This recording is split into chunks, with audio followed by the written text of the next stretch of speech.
আগামী দিনে চরমোনাই বিশ্বাসের মার্কা হাত পাকা মার্কা।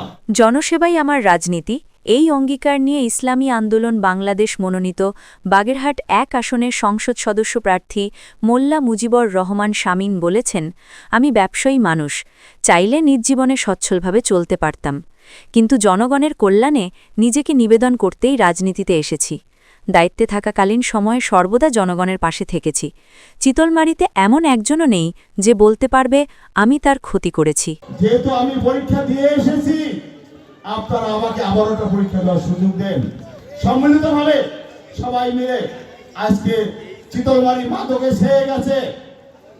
আপনারা জানেন যে চিতলমারীতে শীতকাল আসলে ২০-২৫টা যাত্রা গান হইত, সেখানে নর্তকী নাচতেন, জুয়ার আসর বসতেন, মানুষের ঘের চুরি হইতো, বাড়ি চুরি হইতো।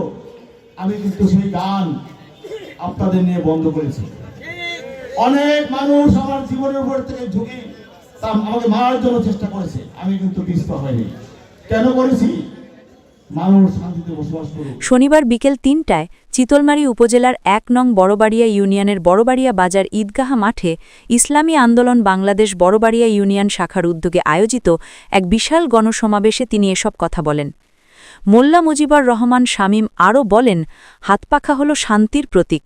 আমরাই প্রতীকের মাধ্যমে সমাজে ন্যায়, শান্তি ও সুশাসন প্রতিষ্ঠা করতে চাই। ইসলামী মূল্যবোধ ও ন্যায়ের আদর্শে পরিচালিত সমাজ গঠনে আমাদের লক্ষ্য। আগামী দিনে চরমোনাই বিশ্বাসের মার্কা হাত পাকা মার্কা। আপনারা আমাকে যারা কম ছিলেন, চরমোনাই বিশ্বাসকে আপনারা সবাই ছিলেন, তাই না? চরমোনাই বিশ্বাসে এদেশে ইসলামের জন্য আমরা যে কষ্ট করি তার চেয়েও ৩ গুণ কষ্ট উনি করেন। সমাবেশে সভাপতিত্ব করেন ইসলামী আন্দোলন বাংলাদেশ বড়বাড়িয়া ইউনিয়ন শাখার সভাপতি আলহাজ মাওলানা মুফিজুল ইসলাম।